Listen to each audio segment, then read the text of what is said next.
Бүгінгі видеода мен сіздерге 3 дөңгелекті Toyota'ны, мүйіз тұмсықты көлікті және өте ұзын лимузинді, сонымен қатар супер робот сияқты Opel'ді, ұша алатын көлікті, дөңгелегінде қанаты да бар. Оған қоса, дөңгелегін кез келген жаққа бұра алатын, сізді міндетті түрде таңғалдыратын робот көліктерді көрсететін боламын. Және тағы да басқа, олардан да көп, өте ерекше, өте керемет көліктерді осы видеода көретін боласыздар. Ассалаумағалейкум достар. Видеоның басында айтып өткендей, бүгінгі видео өте керемет және өте ерекше біртүрлі көліктер жайында болмақшы. Ал видеомыз басталмастан бұрын подписаться деген қызыл кнопканы басып, жанынан шыққан қоңыраушаны да басып қойыңыздар. Және лайк басып, өз ойыңызды комментарийге жазып отыруды да ұмытпаңыздар. Ал біз видеомызды бастаймыз. Миникар. Бұл әлемдегі ең кішкентай көліктердің бірі болып саналады. Себебі оның ұзындығы 2 метрден кішкене асады, ал жалпақтығы 1,5-ға жетпейді. Бұндай миникарларда алғашында Aiso компаниясы шығара бастаған. Ол негізі тоңазытқыш пен скутерлер шығаратын компания болатын. Ал сосын BMW компаниясы осы дизайнды сатып алуды өздеріне жөн көрді. Себебі сол замандары Германияда тіпті сізде мотоцикл айдауға права болса болды, осы көлікті айдай беретін едіңіз. Бұл көлікте ешқандай да 4 есік багажың жоқ. Бірақ бұл көлікте бір ғана есік бар және оған руль тағы да басқалары бекітілген. Ақшаны ең жақсы үнемдейтін көліктердің бірі осы көлік болды, себебі ол 1 литрмен 33 км жүре алатын. Бірақ кемшіліктердің бірі ол көлік өте жай жүрді, 85 км сағатына ғана. Тіпті қазіргі замандағы шөп оратын көліктерден де аз. Ескі миникарларда небәрі 12 аттың күші болатын. Сұранысы төмендеген көлік болса да, қазіргі заманның Макро компаниясы оны қайтадан жандандырды. 2 адам сия алатындай керемет миникар шығаруда. Әлі дайын емес, бірақ дайын болып қалады. Көңіл күй көлігі. Болашақтың көліктерін қалай елестетеміз? Мүмкін қатты жүретін пойыздар, немесе аспанмен ұшатын машина, ракеталар. Ал Toyota компаниясы бізде болашақтың көлігін осылай елестеткізіп берді. Бұл адамның көңіл күйі, адамның күй жайына қарай өзінің түсін өзгертіп, сіздің қандай күй жайда тұрғаныңызды сырт келбетке білдірте алатын Toyota көлігі болып саналады. Ерекше ма? Одан да керемет ерекшеліктер бар. Бұл көлікті адамның қимыл қозғалысымен басқарылады. Бұл көліктің ішінде руль жоқ. Сіз қай жаққа қимылдасаңыз, көлікте сол жаққа қимылдайды. Ашулансаңыз, күлсеңіз, қатты бақытты болып тұрсаңыз, сіздің көлігіңіздің сырт келбеті де сондай көңіл күйде тұратын болады. Тағы да бір ерекшеліктерінің бірі, сіз бұл көлікті отырып қана емес, тұрып та басқара бересіз. Оның қандай ерекшелігі бар? Қандай пайдасы бар? Мысалы, сіз отыра беріп аяғыңыз ауырып кетсе, тұрып аяғыңызды бір-екі рет сергітіп алып, таза ауа жұтып, ары қарай тұрып айдап кете бересіз деген сөз сияқты. 2013 жылы бұл Toyota көлігі көрсетілгенмен, әлі де нарыққа шығару олардың ойларында жоқ. Егер дәл ертең бұл көлік нарыққа шықса, шамамен $45,000 тұруы мүмкін. Керемет емес пе?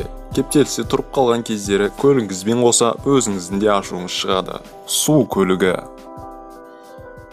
Елестетіңізші, сіз жұмыстан шаршап келіп, моста кептеліске тұрып қалдыңыз және түсіп көпірге қарадыңыз. Неге машинамды кемеге айналдырып сумен жүзіп кетпеске деп? Себебі ол мүмкін емес, Ал бірақ мына көлікпен мүмкін еді. 1961 жылы кеме көлігі шығарыла бастады.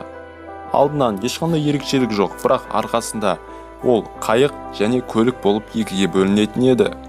Арқасындағы айналдырғыштары арқылы ол көліктің суда жүзуге мүмкіндігі бар еді. Бірақ бұл көліктің минустары өте көп болды. Сонымен қатар қаржы да өте көп жұмсалды. Сіз суға осы көлікпен түскен кезде көліктің ішіне су кіріп кету қаупі бар еді. Жарайды, қоя берші, бірақ ерекше көлік қой. Сонда да жерде жүре беруге мүмкіндігі бар. Суда айдамай-ақ кәдімгі жерде трассада жүре берем деп ойласаңыз, онда да қателесесіз. Себебі бұл көлік Алдар көшенің Ешагар басынан да баяу жүретін көлік еді. Жерде 113 км, ал суда 12 км сағатына. Суда ол сіздің баяу жүргеніңізден небәрі 3 есе тез жүре алады. Жартылай көлік, жартылай қайық автокөліктерін 1967 жылы шығаруды тоқтатып еді.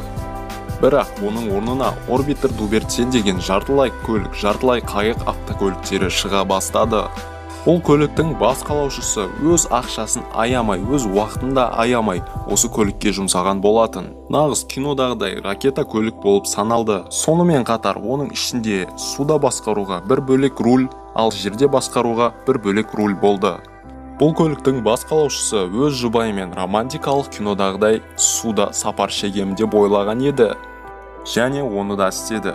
Өз жұбайымен суда аралап саяхаттап жүргенде жұбайында теңіз ауруы пайда болды. Соның кесірінен олар өте жиі ұрысты және ажырасуға тура келді.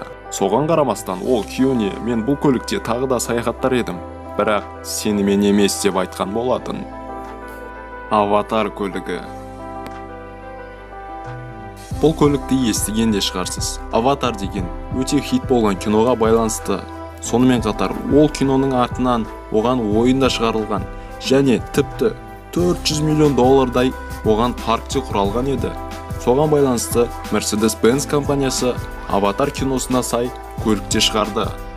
Ол көліктің сыртқы дизайны да, ішкі салоны да жарқырап, керемет көрінді.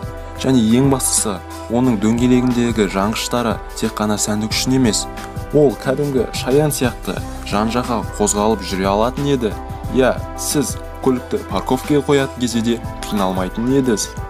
Сонымен қатар, көліктің арқасындағы ашылып жабылып тұратын кішкентай роботтары да құр бекерге сәндік үшін тұрған жоқ. Ең алдымен ол көліктің тормозына және де басқа да құрылғыларына әсер ететін еді. Одан да керемет, бұл көліктің ерекшелігі ол көліктің ішінде руль болған жоқ. Яғни оның руль қызметін атқаратын осындай қол қоятын жер еді. Сіз қол қою арқылы көлікті басқара алатын едіңіз. Сыртқы келбетімен қоса жылдамдығы да өте керемет, 369 км сағатына. Тек қана фантастикалық сыртқы келбет әдемі көлік қана емес, сонымен қатар өзінің жүрісі де керемет болып шыққан. $39 мың көлемінде бұл көлік нарыққа шығады, бірақ нақты қашан шығатыны белгісіз. Чемо кар тағы да басқа өте ерекше көліктерді біз келесі частта айтатын боламыз.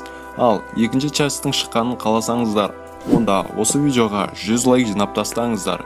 Сонда мен сіздерге бірден 10 көлікті, яғни ерекше супер қабілеттерімен, омен қоса керекті ақпараттарымен де айтып видео түсіретін боламын.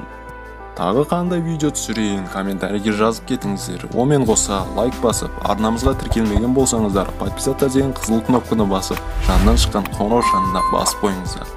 Сіздермен бірге болған Азекен ғой арнасы. Сау болыңыздар, аман жүріңіздер.